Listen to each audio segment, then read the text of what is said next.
Right, this time we're going to nail it, okay? I'm ready, I'm focused, I'm in the zone, I'm going to do it. Okay, Rob. Scene 1, take 27. Action. Hello, you fought me drinking about my steaks. Oh, wait, that's wrong, isn't I'm it? crying out loud, Rob! Mistakes. We all make them. And we've heard all the platitudes too. Mistakes are a part of life. There are no mistakes, only lessons. Failure's just a step on the road to success. Lovely sentiment, yes, but it doesn't change the fact that one time I called my teacher Mum, and it still haunts me 30 years on. Luckily, the agony of messing up in virtual worlds is soothed by the fact I can transfer the embarrassment over to you, which is what I'm about to do in this video. So, here are 7 mistakes every gamer has made at least once. A common video game mistake you'll make before taking your first step in the game: ballsing up the character creator and dooming yourself to 50 hours role-playing as a Madame Tussauds reject. I dare you to look me in the eye and say you haven't accidentally made a melted waxwork of a hero. I can mess about for hours in these menus trying to fashion a protagonist in my own image, but I always end up with the same result. Raberis the Wretched, who fell out of the ugly tree and mangled his face on every branch on the way down. In fairness, there is no character creation screen in existence that could accurately represent someone this handsome. So we have a laugh and a joke at this digital discard before one of 2 things happen. Option A, roleplay as the crime against nature. That means doubling down and going all in on the monstrosity you made by mistake. It's wacky, it's zany, it undercuts the emotion in every carefully crafted cutscene because all you can do is stare at the bloated living corpse you've made. You slowly realise that the joke you forced yourself to laugh at has well and truly worn off, and now you have to complete the adventure, resenting yourself for messing about with the eyebrow adjustment tools too much. Or option B, remembering what happened the last time you did option A and starting from the beginning. You've managed to start the game. Congratulations. Of course, being the experienced and well-travelled gamer you are, you scoff at the nearest NPC's suggestion that you should play through the tutorial to learn the ropes first. How dare you, sir? I am the Dragonborn. I've defeated walking tanks using nothing but a cardboard box. I've rescued the universe from the scourge of the Reapers. I've saved the world more times than you've been pickpocketed. Now get out of my sight, non-playable peasant. Tutorials. Who needs them? Well, it turns out you do. Because now you don't know who the heck you are, where the heck you're going, or what the heck you need to do. It's especially painful in games like Kingdom Come Deliverance, where skipping the sword fighting tutorials dotted around is a guaranteed way to try out the lesser-known minigame Kebab Come Deliverance. It's you. You are the kebab. Because you've been skewered. Or maybe it's something that requires a serious wealth of knowledge, like Elite Dangerous. Going into this without doing the required reading and paying attention to those all-important conversations means you've got about as much chance of flying a complex spaceship in the game as you would in real life. And yet, I will still doggedly refuse to learn and feel my eyes glaze over as soon as I come across anything even remotely resembling the word tutorial. The next mistake is bound to happen if you haven't played a game in a while. You boot it up and load in, only to stumble around like a drunk octopus trying to ride a bike. Sounds like someone forgot to check the control scheme. A rookie error. For example, maybe you're playing Metal Gear Solid on the original PlayStation, and maybe you've forgotten that it followed the standard Japanese convention of the X button being back rather than select. So, you get to that iconic opening menu screen, expecting to hear that epic gunshot, only to get a noise that seems purpose-built for humiliation. There's sort of like a little mocking quality to it, isn't there? Bzz, ha, bzz, idiot. Bzz, you thought it was X to go forward, didn't you? Ha, it's circle. Bzz, bzz. If, while playing Metal Gear Solid, you've at one time accidentally pressed X on the main menu when you should have pressed circle, then you've got to like the video. I was almost sad when they changed it for the recent Master Collection on PS5, But this won't be the only time you fall foul of games expressing their individuality with bespoke control schemes.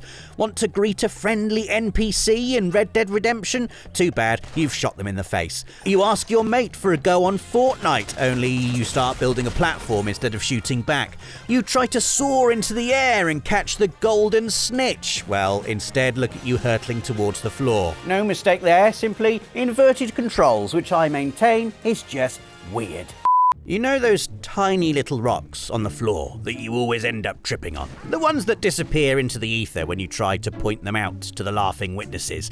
Well, this entry is about those. No one expects to ride a horse into a boulder and come off well, but boulders are nice and obvious. It's the subtle environmental decorations you need to watch out for, the ones that blend nicely into the scenery, but have the same power as the big ones. If you are not paying attention, they can do some serious damage. So be careful, otherwise you'll be clutching scabbed knees and a bruised ego. It's not just on foot either. It can happen when you're racing across the plains to your next stagecoach robbery, when you're speeding across the savannah of an exotic planet, or when you're racing down the freeway just for the hell of it, paying more attention to the cool speed trails and loud engine noise than the actual road. I've done it again. So take it from me. Watch out for tiny rocks, or they'll get you when you least suspect it. Anyway, I'm going back to carefully trotting along with John Bon Pony, that's my horse in Red Dead Redemption 2. Gosh, look at the beautiful view from the top of this mountain. I'm being so careful, I'm sure nothing can go wrong.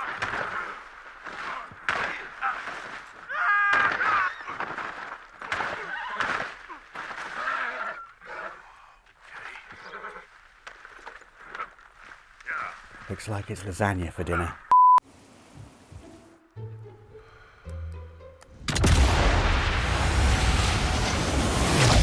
Oh, yes, there is nothing quite so satisfying as nailing a good headshot.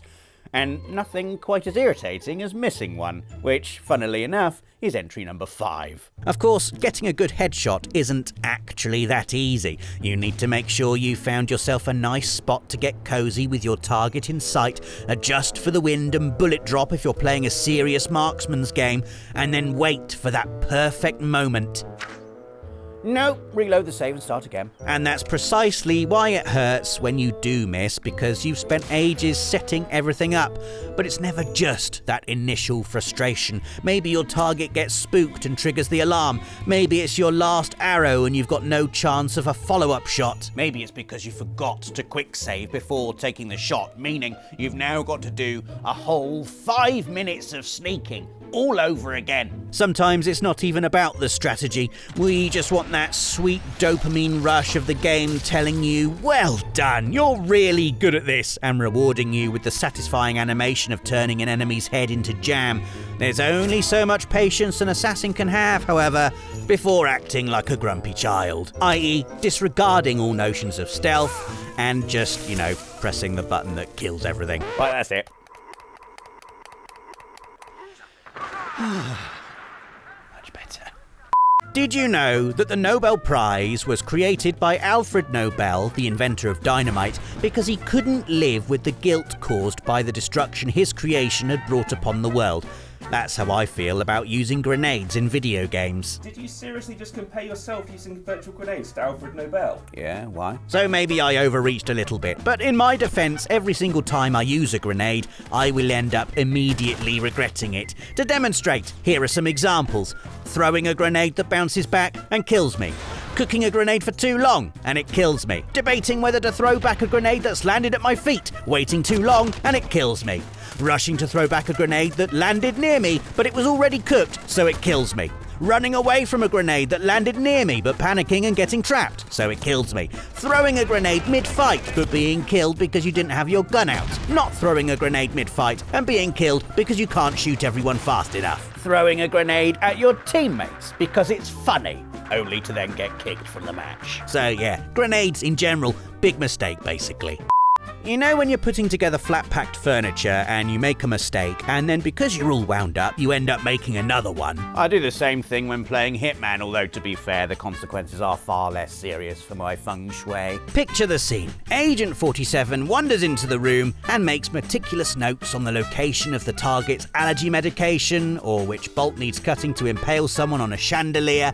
Then comes the light bulb moment. You realise the most efficient and funniest way to kill all the targets without suspicion. Game on. Devious plan decided. I'll just need a guard outfit to get into the restricted area. So, you find a guard, and you go for the easy stealth takedown, but oh no, you're too late, and another guard has seen you. You sprint over and stealth kill them, then stash them in a bin before they can alert anyone else. But you've been spotted on the CCTV camera. Now you have to make an extra stop at the security office, but it's on the other side of the compound, ruining your efficient route. It's cutting it close, but I can still make it. So you rush to the security office to wipe the surveillance tapes. Unfortunately, you run into a room filled with guards, and although you immediately pull out a silenced pistol and start blasting, it's not fast enough to stop one of them letting off a shot and sending everyone in the building scrambling. Right, okay, time for plan B. But as we all know, it's already too late. Plan B quickly becomes plan C as the room full of bodies is found. Then plan D when you're caught using the wrong outfit for the target's new location. And before you know it, you're at plan Z. Everyone in the immediate vicinity has been killed with an assault rifle you picked up from a guard round about the time plan H went wrong. I don't know why I don't just do this from the beginning, to be honest. Well, thankfully, we're finally at the end of this list of 7 mistakes we all make in video games, and I don't have to be reminded of these painful moments anymore. It would be very embarrassing if you were caught not hitting the like button and commenting on whether you've made any of these blunders as well. And make sure not to mess up subscribing to the channel and hitting the notification bell, and I'll see you next Friday at 4 PM. And don't be late, that's a rookie error. See you next time. PlayStation